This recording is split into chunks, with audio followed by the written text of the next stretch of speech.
தமிழகத்தில் வரும் 7ஆம் தேதி வரை மழைக்கு வாய்ப்புள்ளதாக சென்னை வானிலை ஆய்வு மையம் தெரிவித்துள்ளது. சென்னையில் மழை பெய்ய வாய்ப்புள்ளதாகவும் தெரிவிக்கப்பட்டுள்ளது.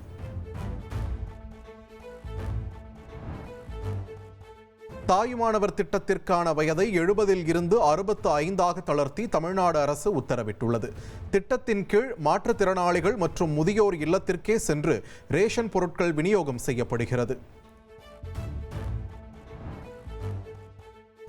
LVM-3 ராக்கெட் மூலமாக CMS-03 செயற்கைக்கோள் நாளை விண்ணில் பாய்கிறது. 4400 கிலோ எடை கொண்ட இந்த செயற்கைக்கோள் இதுவரை புவிவட்ட சுற்றுப்பாதைக்கு ஏவப்பட்டதிலேயே அதிக எடை கொண்டதாகும். ஆந்திர மாநிலம் ஸ்ரீகாக்குளம் வெங்கடேஸ்வரா கோவிலில் ஏற்பட்ட கூட்ட நெரிசலில் சிக்கி 10 பக்தர்கள் உயிரிழந்தனர். ஏகாதசியை ஒட்டி அதிக அளவிலான பக்தர்கள் திரண்டதால் சோக சம்பவம் நிகழ்ந்துள்ளது. ஆந்திர மாநிலம் ஸ்ரீகாக்குளம் வெங்கடேஸ்வரா கோவில் கூட்ட நெரிசலில் 10 பேர் உயிரிழந்த சம்பவம் குறித்து முழு விசாரணை நடத்த ஆந்திர முதல்வர் உத்தரவிட்டுள்ளார். காவல்துறை உள்ளூர் அதிகாரிகளுக்கு தெரிவிக்காமல் நிகழ்ச்சிக்கு ஏற்பாடு செய்யப்பட்டதாகவும் முன்கூட்டியே தெரிவித்திருந்தால் முறையான பாதுகாப்பு வழங்கப்பட்டிருக்கும் என்றும் கூறியுள்ளார். பயங்கரவாத ஒழிப்புக்கு எதிராக இந்தியா நகர்ந்து வருவதாக பிரதமர் மோடி கூறியுள்ளார். சத்தீஸ்கரின் புதிய சட்டமன்ற வளாகத்தை திறந்து வைத்து பேசிய அவர் பாரம்பரியம் வளர்ச்சியை நோக்கி நாடு முன்னேறி வருவதாக கூறினார். அரசியல் கட்சி தலைவர்களின் ரோட் ஷோ நிகழ்ச்சிகளுக்கு அனுமதி வழங்குவது தொடர்பான வழிகாட்டு நெறிமுறைகளை வகுப்பது தொடர்பாக முக்கிய ஆலோசனை. முதல்வர் ஸ்டாலின் தலைமையில் சென்னையில் நடைபெற்ற ஆலோசனை கூட்டத்தில் காவல்துறை உயர் அதிகாரிகள் உள்ளிட்டோர் பங்கேற்றனர். வரும் 5ஆம் தேதி அதிமுக மாவட்ட செயலாளர்கள் கூட்டம் நடைபெற உள்ளதாக EPS அறிவித்துள்ளார். அதிமுகவில் இருந்து செங்கோட்டையன் நீக்கப்பட்ட நிலையில் மாவட்ட செயலாளர்கள் கூட்டம் நடைபெற உள்ளது. அதிமுகவில் இருந்து சர்வாதிகார போக்கில் எடப்பாடி பழனிசாமி தன்னை நீக்கியிருப்பதாகவும் சட்டப்படி நடவடிக்கை எடுப்பேன் என்றும் செங்கோட்டையன் தெரிவித்துள்ளார். 53 ஆண்டு காலம் இரவு பகல் பாராமல் உழைத்த தன்னை அதிமுகவில் இருந்து நீக்கியதால் மனவேதனையில் கண்ணீர் சிந்துவதாகவும் உருக்கமாக பேசினார். அடுத்த கட்ட நடவடிக்கை முதலில் என்னுடைய உறுப்பினர் பதவியை விதியின் அடிப்படையில் இல்லாமல் சர்வாதிகார போக்காக நீக்கப்பட்டதற்கு நாங்கள் விளக்கம் கேட்க இருக்கிறோம். தற்காலிக பொதுச்செயலாளரை 53 ஆண்டு காலம் தலைவர் காலத்திலிருந்து நான் தீவிர உறுப்பினராக இருந்த என்னையே நீக்கப்பட்டிருக்கிறது என்பது கேள்வியாக வழக்கறிஞர் மூலமாக வழக்கு தொடர இருக்கிறேன். விதிகளின்படியே செங்கோட்டையன் அதிமுகவிலிருந்து நீக்கப்பட்டிருப்பதாக கட்சியின் பொதுச் செயலாளர் எடப்பாடி பழனிசாமி விளக்கம் அளித்துள்ளார். கடந்த 6 மாதங்களாக கட்சிக்கு விரோதமாக செயல்பட்டதால் அதிமுக நிர்வாகிகளுடன் ஆலோசித்துதான் நடவடிக்கை எடுக்கப்பட்டதாகவும் கூறினார். திரு KS செங்கோட்டையன் அவர்கள் கிட்டத்தட்ட ஒரு 6 மாத காலமாக அவருடைய நடவடிக்கையை கட்சிக்கு எதிராகத்தான் இருந்து கொண்டிருந்தது. அதிமுகவின் தற்காலிக பொதுச் செயலாளரான எடப்பாடி பழனிசாமியை முதல்வராக்க முக்கிய பங்காற்றியதாக செங்கோட்டையன் தெரிவித்தார். EPS எடுத்த தவறான முடிவுகளால் தேர்தலில் அதிமுக வெற்றி வாய்ப்புகளை இழந்ததாகவும் குற்றம் சாட்டினார். காரணமாக பல்வேறு சோதனையின் காரணமாக கழகம் வெற்றி வாய்ப்பை இழந்த நிலையும் நாம் கண்கூடாக பார்த்திருக்கிறோம். ஆனால் புரட்சித் தலைவருடைய வாழ்க்கை வரலாற்றை பார்க்கின்ற போது தோல்வி என்பதே ஒரு வரலாற்றில் இல்லை என்ற வரலாற்றை படைத்தார். செங்கோட்டையன் விசுவாசி என்றால் அமைச்சரவையில் இருந்து ஜெயலலிதா நீக்கியது ஏன் என எடப்பாடி பழனிசாமி கேள்வி எழுப்பினார். செங்கோட்டையனுக்கு அமைச்சர் பொறுப்பு வழங்கியதே நான் தான் என்றும் விளக்கம் அளித்தார். அம்மாவே பதவி பிரிச்சுட்டாங்களே, அம்மாவே 2015 நினைக்கிறேன், அவர் 14லயே அவரை வைத்த அந்த அமைச்சர் பதவியை விடுவிச்சுட்டாங்களே. நாங்கள் 21 வந்த பிறகு நாங்களும் அவர் இருந்தார் இருக்கும்போது தானே உங்களுக்கு கையெழுத்து போட்டு கொடுத்தோம். ஹிட்லர் மனப்பான்மையில் செயல்படும் EPS தனது லாபத்திற்காக அதிமுக அடிப்படை விதிகளை மாற்றியதாக அமமுக பொதுச் செயலாளர் TTV தினகரன் குற்றம் சாட்டினார். திமுக மீண்டும் ஆட்சிக்கு வர எடப்பாடி பழனிசாமி வழிவகுத்திருப்பதாகவும் விமர்சித்தார். திமுகவிடமிருந்து மக்கள் சக்தியின் துணையோடு தமிழ்நாட்டை மீட்போம் என தமிழக வெற்றிக் கழக தலைவர் விஜய் தெரிவித்துள்ளார். தமிழ்நாடு தினத்திற்கு வாழ்த்து தெரிவித்துள்ள அவர், தமிழின் பெருமையும் தமிழ்நாட்டின் புகழும் உலகெங்கும் ஓங்கி ஒலிக்கட்டும் என்று குறிப்பிட்டுள்ளார்.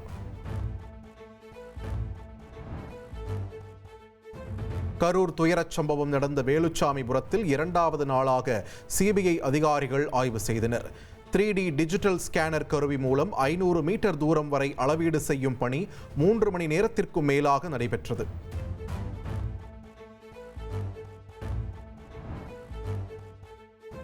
தமிழக வெற்றிக் கழகத்தின் வழக்கறிஞர் அணியின் ஆலோசனைக் கூட்டம் பனையூரில் உள்ள கட்சி அலுவலகத்தில் நடைபெற்றது. தவேகாவின் மண்டல மற்றும் மாவட்ட வழக்கறிஞர் அணியின் ஒருங்கிணைப்பாளர்கள் சுமார் 250 பேர் இந்த கூட்டத்தில் கலந்து கொண்டனர்.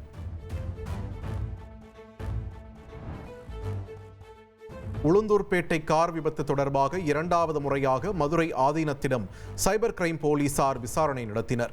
சுமார் 30 நிமிடங்கள் விசாரணை நடைபெற்ற நிலையில் ஆதீனம் முழு ஒத்துழைப்பு அளித்ததாக போலீஸ் தரப்பில் தெரிவிக்கப்பட்டுள்ளது.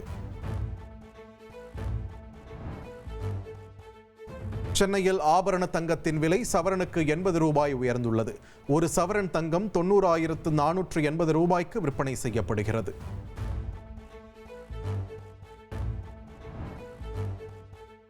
அக்டோபர் மாதத்தில் ஜிஎஸ்டி வரியாக 1,95,936 கோடி ரூபாய் வசூலாகியுள்ளது. தமிழகத்தில் இருந்து 11,588 கோடி ரூபாய் ஜிஎஸ்டி வசூலாகியுள்ள நிலையில் இது கடந்த ஆண்டை விட 4% அதிகரிப்பு என்று கூறப்பட்டுள்ளது. பழைய ஓய்வூதிய திட்டம் உள்ளிட்ட கோரிக்கைகளை வலியுறுத்தி ஜாக்டோ ஜியோ வேலைநிறுத்தம் அறிவித்துள்ளது. நவம்பர் 18ஆம் தேதி தமிழ்நாடு முழுவதும் ஒரு நாள் அடையாள வேலைநிறுத்தம் அறிவிக்கப்பட்டுள்ளது. 10ஆம் வகுப்பு பொதுத் தேர்வு எழுத உள்ள மாணவர்களின் விவரங்களை கல்வித்துறை இணையதளத்தில் பதிவேற்றம் செய்ய உத்தரவு. விவரங்களில் ஏதும் தவறு இருந்தால் துறை ரீதியான நடவடிக்கை எடுக்கப்படும் என்று ஆசிரியர்களுக்கு தேர்வுத்துறை இயக்குனர் சசிகலா எச்சரிக்கை விடுத்துள்ளார். உயர்நீதிமன்ற உத்தரவுப்படி வால்பாறையில் இ-பாஸ் நடைமுறை அமலுக்கு வந்தது. சுற்றுலா பயணிகள் வசதிக்காக எளிதில் இ-பாஸ் பெறும் வகையில் ஆழியார் சோதனைச் சாவடியில் QR கோட் போர்டு வைக்கப்பட்டுள்ளது. சென்னை கண்ணகி நகரில் மேற்கொள்ளப்படும் மழைக்கால முன்னேற்பாடுகள் குறித்து துணை முதல்வர் உதயநிதி ஸ்டாலின் ஆய்வு செய்தார். மழையை எதிர்கொள்ள பல்வேறு துறைகளை ஒருங்கிணைத்து பணியாற்றி வருவதாக அவர் கூறினார்.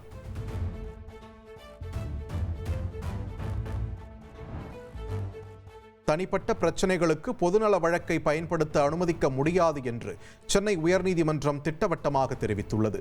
பொதுநல வழக்கு சர்வரோக நிவாரணி அல்ல என்றும் நீதிமன்றம் கூறியுள்ளது. உடல் நலக்குறைவு காரணமாக இயக்குனர் வி சேகர் மருத்துவமனையில் அனுமதிக்கப்பட்டுள்ளார். வரவு எட்டனா செலவு பத்தனா, விரலுக்கேத்த வீக்கம், காலமாறி போச்சு போன்ற படங்களை இயக்கியவர் வி சேகர். கடலூரில் பைக் மீது ஏடிஎம்மில் பணம் நிரப்பும் வாகனம் மோதி விபத்து. பைக்கில் சென்ற ஒரே குடும்பத்தைச் சேர்ந்த தாய், தந்தை, மகன் பரிதாபமாக உயிரிழப்பு.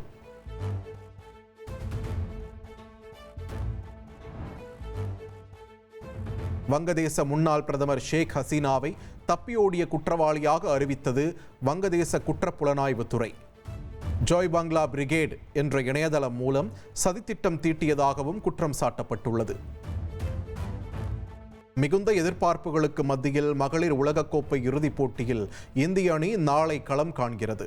நவி மும்பையில் பிற்பகல் 3 மணிக்கு தொடங்கும் போட்டியில் தென்னாப்பிரிக்காவை எதிர்கொள்ளும் இந்திய அணி முதல் முறையாக கோப்பையை ஏந்துமா என எதிர்பார்ப்பு எழுந்துள்ளது. இந்தியா மற்றும் ஆஸ்திரேலியா இடையேயான 3வது T20 போட்டி நாளை நடைபெறுகிறது. முதல் போட்டி மழையால் ரத்து. 2வது போட்டியில் ஆஸ்திரேலியா வெற்றி பெற்ற நிலையில் 3வது போட்டியில் வெற்றி பெற வேண்டிய கட்டாயத்தில் இந்தியா களமிறங்குகிறது. ஆஸ்திரேலியாவுக்கு எதிராக சிட்னியில் நடந்த கடைசி ஒருநாள் கிரிக்கெட் போட்டியில் காயமடைந்த இந்திய அணியின் துணை கேப்டன் ஸ்ரேயஸ் ஐயர். சிட்னி மருத்துவமனையில் இருந்து டிஸ்சார்ஜ் செய்யப்பட்ட ஸ்ரேயஸ் ஐயரின் உடல்நிலை சீராக இருப்பதாக BCCI தெரிவித்துள்ளது.